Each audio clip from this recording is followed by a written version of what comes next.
کہ یہ بات سننے کے بعد آپ صلی اللہ علیہ وسلم کی بات کوئی بھی نہیں مانے گا، اور کچھ نئے مسلمان ان باتوں کو سن کر تھوڑے کنفیوز بھی ہوئے۔ لوگوں نے جب یہ سنا تو وہ بھاگ کر سب سے پہلے حضرت ابو بکر رضی اللہ تعالیٰ عنہ کے پاس گئے، کیونکہ ان کو پتا تھا کہ اگر ابو بکر اس ریلیجن سے پیچھے ہٹ جائیں تو مکہ کے باقی سارے لوگ بھی آہستہ آہستہ پیچھے ہٹنے لگیں گے۔ لیکن حضرت ابو بکر رضی اللہ تعالیٰ عنہ نے فرمایا کہ اگر یہ رسول اللہ صلی اللہ علیہ وسلم نے کہا ہے تو یہ بات بالکل سچ ہوگی، جس پر اس دن سے ابو بکر رضی اللہ تعالیٰ عنہ کا نام ابو بکر صدیق پڑا۔ صدیق کا مطلب ہے تصدیق کرنے والا۔ ان حالات کے بعد مسلمانوں کا مکہ میں رہنا ناممکن ہو گیا، اور وہ آہستہ آہستہ مکہ سے مدینہ کی طرف شفٹ ہونے لگے۔ حضرت ابو بکر رضی اللہ تعالیٰ عنہ نے مکہ میں اتنے سال کے بزنس سے جتنا بھی مال کمایا تھا وہ سارا لے کر آپ صلی اللہ علیہ وسلم کے ساتھ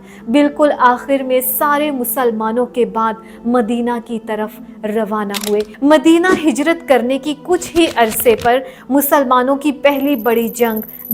بدر، جس میں ابو بکر رضی اللہ تعالیٰ عنہ تو مسلمانوں کی طرف سے لڑ رہے تھے، جبکہ ان کا اپنا بیٹا دشمنوں کی طرف سے لڑ رہا تھا۔ مطلب باپ ایک فوج میں اور بیٹا دوسری فوج میں، جو اس سے پہلے عرب میں کبھی بھی نہیں ہوا تھا، کیونکہ عرب کی ساری جنگیں ہمیشہ قبیلوں ہی کے درمیان ہوتی تھی۔ جنگ کے بعد ان کے بیٹے کو مسلمانوں نے گرفتار کر لیا، اور گرفتار ہونے کے بعد انہوں نے حضرت ابو بکر رضی اللہ تعالیٰ عنہ سے کہا کہ میں جنگ میں یہ کوشش کر رہا تھا کہ آپ سے دور ہی رہوں تاکہ ہمارا آمنا سامنا نہ ہو، جس پر ابو بکر رضی اللہ تعالیٰ عنہ نے کہا کہ اچھا، میں تو جنگ میں تمہیں ہی ڈھونڈ رہا تھا۔ مطلب بالکل حضرت ابراہیم علیہ السلام کی طرح ابو بکر رضی اللہ تعالیٰ عنہ اللہ کے لیے اپنے بیٹے کو بھی قربان کرنے کے لیے بالکل تیار تھے۔ اور جب جنگ تبوک میں سارے مسلمان اپنے مال کا کچھ حصہ اور کچھ مسلمان اپنے مال کا آدھا حصہ آپ صلی اللہ علیہ وسلم کے سامنے پیش کر رہے تھے،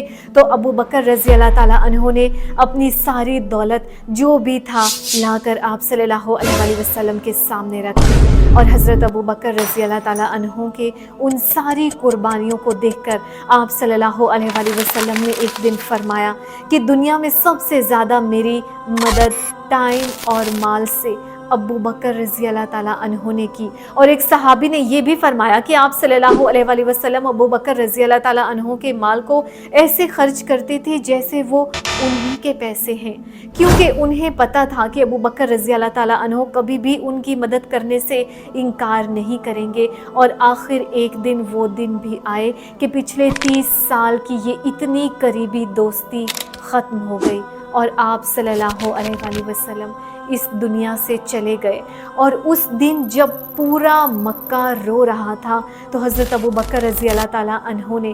سامنے آ کر ساروں کو تسلی دی، جس کے بعد مسلمانوں نے آپ صلی اللہ علیہ وسلم کے بعد حضرت ابو بکر رضی اللہ تعالیٰ عنہ کو اپنا نیا بادشاہ منتخب کیا۔ لیکن ابو بکر رضی اللہ تعالیٰ عنہ نے کنگ، بادشاہ، سیزر اور ایسے سارے نام چھوڑ کر اپنے لیے خلیفۃ الرسول اللہ کا نام چنا، جس کا مطلب ہے رسول اللہ صلی اللہ علیہ وسلم کا سکسیسر، جس کے بعد مسلمانوں میں یہ ٹائٹل اگلے 1300 سال تک چلتا رہا۔ مدینہ کے مسلمانوں نے تو انہیں اپنا نیا خلیفہ منتخب کر لیا، لیکن عرب کے باقی سارے قبیلوں نے ان کی خلافت سے بغاوت کا اعلان کر دیا، جسے پھر ایک ایک کر کے ان ساری بغاوتوں کو انہوں نے کچل ڈالا، اور پھر اپنے جنرل خالد بن ولید کو فارس کی سلطنت کی طرف بھیجا، اور بہت تیزی سے خالد بن ولید نے ایران کے اندر یہ سارے علاقے فتح کر لیے، اور بالکل اسی وقت انہوں نے 4 فوجی رومن امپائر کی طرف بھی بھیجے۔ لیکن رومن امپائر میں مسلمانوں کی فارس کی سلطنت کے مقابلے میں حالت بہت ہی خراب تھی، اور ابو بکر رضی اللہ تعالیٰ عنہ کو پتا تھا کہ اب رومن امپائر میں مسلمانوں کی یہ حالت صرف ایک ہی شخص بدل سکتا ہے، خالد بن ولید۔ اسی لیے ابو بکر رضی اللہ تعالیٰ عنہ نے فارس سلطنت کا شہر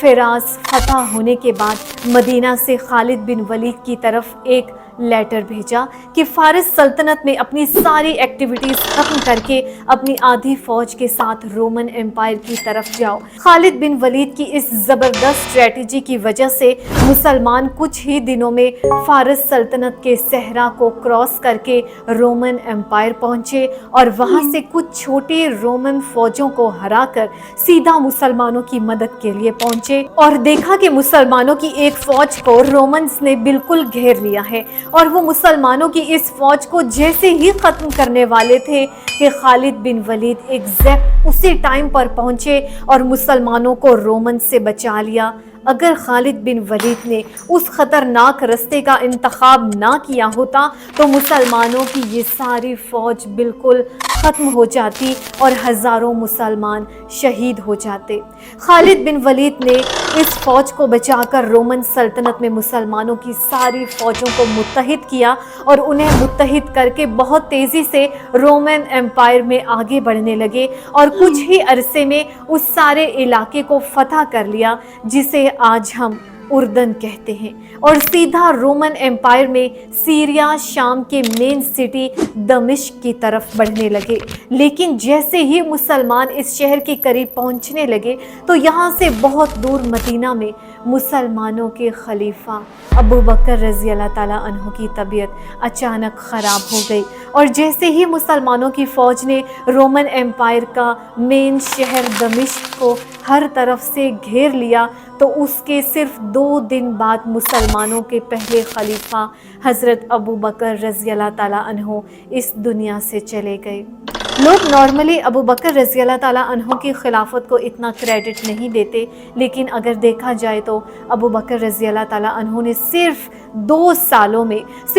سالوں میں پورے عرب کی بغاوتوں کو کچل کے پورا عرب دوبارہ متحد کیا اور پہلی بار قرآن کو ایک کتاب کی شکل میں کمپائل کیا، اور ایک ہی ٹائم پر اس وقت کی 2 بڑی سپر پاورز رومن اور فارس کی سلطنت پر حملہ کر کے ان سے ان سارے علاقوں کو فتح کر لیا۔ اور ان سب کاموں کے دوران ایک دن حضرت عمر رضی اللہ تعالیٰ عنہ نے دیکھا کہ ابو بکر رضی اللہ تعالیٰ عنہ ہر صبح کہیں دور کسی ایک گھر میں جاتے ہیں۔ جب انہوں نے ان کا پیچھا کر کے پتہ کیا تو پتہ چلا کہ حضرت ابو بکر رضی اللہ تعالیٰ عنہ اتنے بیزی کاموں میں بھی ہر صبح ایک بوڑھی عورت کے گھر کی دیکھ بھال بھی کرتے تھے، جسے دیکھ کر حضرت عمر بالکل حیران ہو گئے اور کہا، اے ابو بکر، تم نے اپنے بعد آنے والے خلیفاؤں کو ایسی مثال قائم کر کے بہت مشکل میں ڈال دیا ہے۔ ابو بکر رضی اللہ تعالیٰ عنہ